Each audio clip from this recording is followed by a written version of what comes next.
নমস্কার বন্ধুরা, জলির হেসেলে তোমাদেরকে অনেক অনেক স্বাগত জানাই। আমি জলি। আজ চলে এসেছি তোমাদের সাথে একটা দারুণ জমজমাটি সুপারহিট রেসিপি শেয়ার করতে। আজ আমি তোমাদের সাথে শেয়ার করব অভিনব পদ্ধতিতে চিকেন কষা রেসিপি। ততক্ষণ তোমরা পুরো ভিডিওটি প্রথম থেকে শেষ পর্যন্ত দেখতে থাকো। তাহলে চলো শুরু করি। দেখো বন্ধুরা, আমি এই যে চিকেন একেবারে আগে থেকে কেটে ধুয়ে একদম রেডি করে নিয়ে চলে এসেছি। দিদি ওদিকে পেঁয়াজ রসুন ছাড়াচ্ছে আর আমি আলুটা কেটে নিচ্ছি।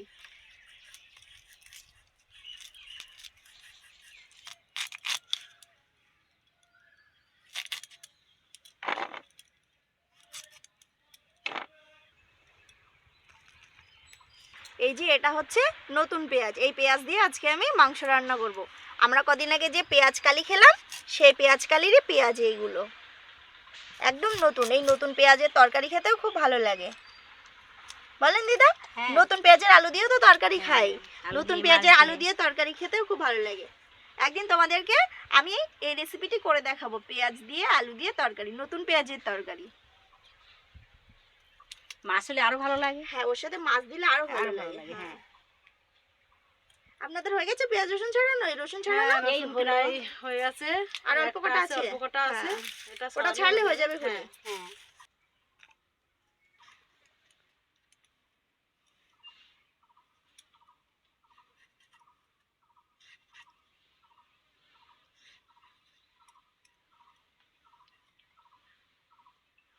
আমি মশলাগুলো শিলে বেটে নিচ্ছি।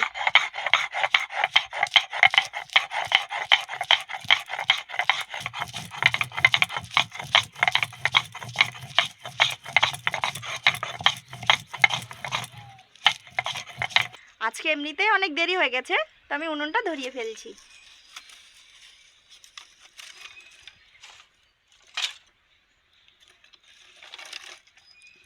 কড়াটা গরম হয়ে গেছে, আলুটা ভেজে নেব, সেই জন্য আমি পরিমাণ মতো তেল দিয়ে দিচ্ছি আলুটা ভাজার জন্য।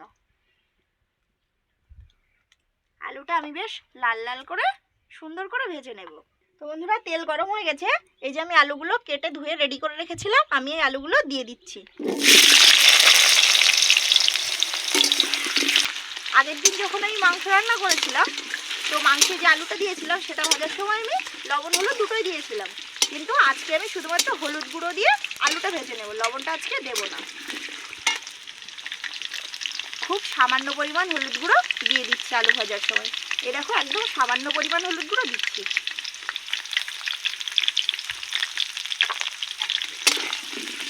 ভালো করে নেড়ে ফেলে দেবো যাতে সব আলুতে লেগে যায়।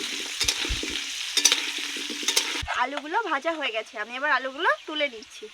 দেখো, আমি আলুগুলো একদম লাল লাল করে ভেজে নিয়েছি। আমি এবার তেজপাতা দিয়ে দেব। তেজপাতা দুটো আমি মাঝখান থেকে ভেঙে নিচ্ছি।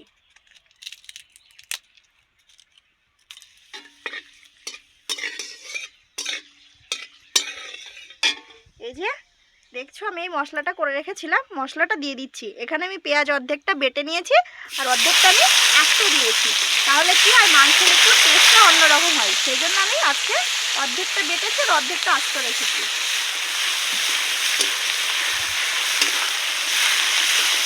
একই রকমভাবে টমেটোটা আমি দু একটা কুচি বেটে দিয়েছি আর অর্ধেকটা যে বেশি আস্ত দিচ্ছি।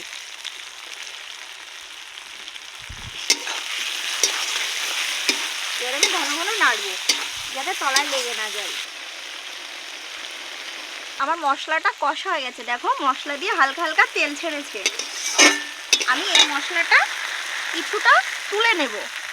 আমি এই মশলা যেটা তুলে নিচ্ছি, এই মশলাটা যখন মাংস নামাবো তার কিছুক্ষণ আগে আমি এই মশলাটা দেব, আর বাকি মশলা দিয়ে এখন আমি মাংসটা কষিয়ে নেব।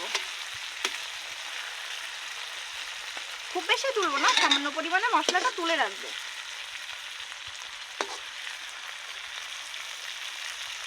এই দেখো, আমি এইটুকু মশলা তুলে রেখেছি, এই মশলাটা আমি নামানোর আগে দেব। এই যে মাংসটা আমি আগে থেকে কেটে ধুয়ে রেডি করে রেখেছিলাম, মাংসটা থেকে জলও ঝরে গেছে, আমি এই মাংসটা এবার দিয়ে দিচ্ছি, দিয়ে ভালো করে কষিয়ে নেব।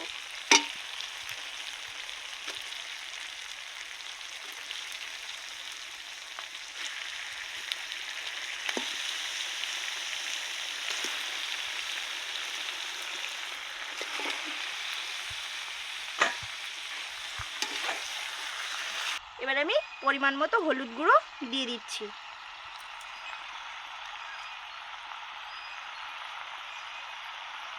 এবার দিয়ে দেব পরিমাণ মতো লবণ। লবণটা কষানোর সময় আমি একটু বেশিই দেব, তাহলে মাংসের ভিতরে ভালো করে ঢুকে যাবে। ভালো করে নেড়ে চেড়ে আমি একটু ঢাকা দিয়ে দেব, তাহলে মাংসটা আজকে সুন্দর কষা হবে। মাংসটা আমার কষা হয়ে গেছে, আমি গরম করে রাখা জলটা পরিমাণ মতো দিয়ে দিচ্ছি। খুব বেশি দেব না, যেহেতু কষা করবো বলেছিলাম, তাই খুব বেশি জল দেব না। কিন্তু আজকে আমি আলুটা কষার সময় দেইনি, আজকে আমি আলুটা যখন মাংসটা একটু ফুটবে তখন দেব।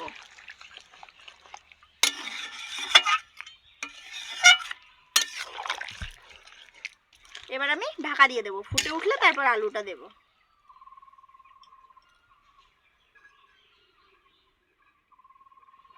মাংসটা ফুটে উঠেছে, আমি এই যে আলুটা ভেজে রেখেছিলাম, এই ভেজে রাখা আলুটা দিয়ে দিচ্ছি। দিদা আপনার কি এত শীত লাগছে আজকে? ঢেকে ঢুকে বেশ বসেছেন দেখছি। শরীরটা যেন খুব একটা ম্যাজ ম্যাজ মতো করছে, ওই জন্যই ঠান্ডা ঠান্ডা লাগছে। হ্যাঁ, এটা তো জানো শরীরটা একটু আর্মির মতো লাগছে। জলি বলেন। দিদা তো আজকে তো কোনো কিছু বললো না। তাই তো, দিদার ঝুলি থেকে তো, চুপচাপ মানে বসে দিদা আছে। না, দিদিমার ঝুলি থেকে তো আজকে কিছু বেরোলো না। এই আপনি একটা ঝুলি ধরে নাড়া দেন, আমি কিছু দেবো বেরোবে একটু খুনি। নাড়া, হ্যাঁ, নাড়া নাড়িয়ে দিলে দেন মনে হয় ভালো কিছু করে। পড়ে। হ্যাঁ, ভালো করে নাড়িয়ে দেন, দিদিমার ঝুলি থেকে দেখো বেরোবে কিছু বেরোয় কিনা। হ্যাঁ, বেরোবে তো অবশ্যই। তাহলে আজকে কি কোনো কিছু ভালো ভক্তিমূলকের দিকে যাব না কোনটা?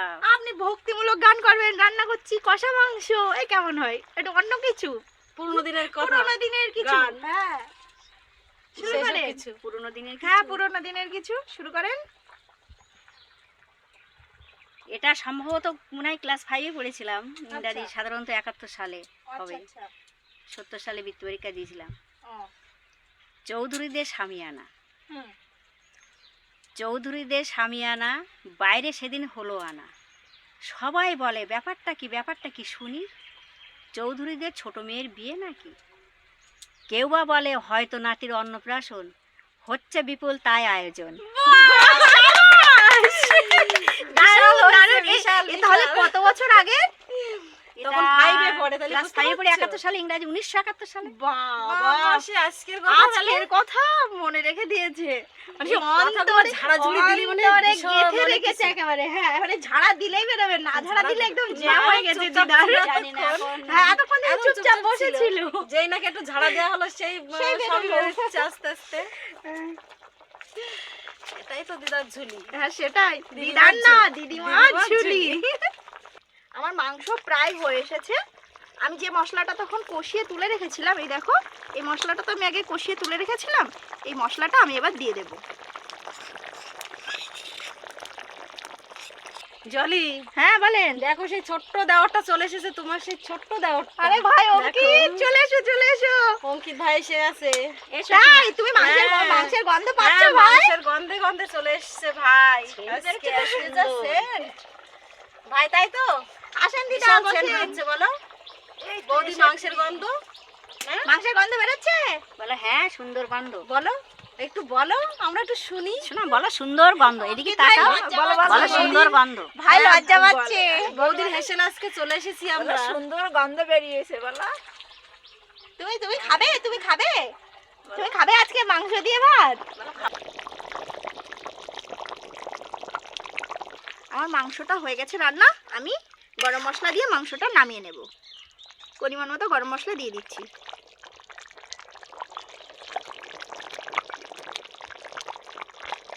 এবার নেড়ে চেড়ে আমি মাংসটা নামিয়ে নেব। তো বন্ধুরা, আমার মাংস রেডি, এবার আমি মাংসটা নামিয়ে নিচ্ছি।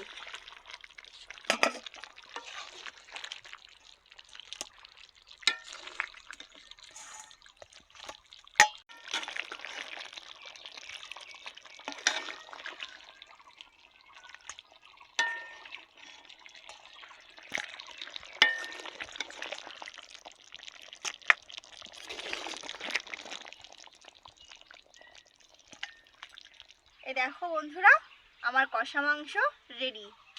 আমার এই পুরো ভিডিওটি তোমাদের দেখার জন্য অসংখ্য ধন্যবাদ। আর আমার এই পুরো ভিডিওটি কেমন লাগলো তোমরা অবশ্যই কমেন্ট করে জানিও। আর এই রেসিপিটি যদি তোমাদের ভালো লেগে থাকে তাহলে অবশ্যই একদিন বাড়িতে রান্না করে খেও। আর আমার চ্যানেলটি কিন্তু কেউ সাবস্ক্রাইব করতে ভুলো না। আবার দেখা হচ্ছে পরের ভিডিওতে নতুন কোনো রেসিপি নিয়ে। ততক্ষণ সাথে থেকো, পাশে থেকো। Tata, bye bye.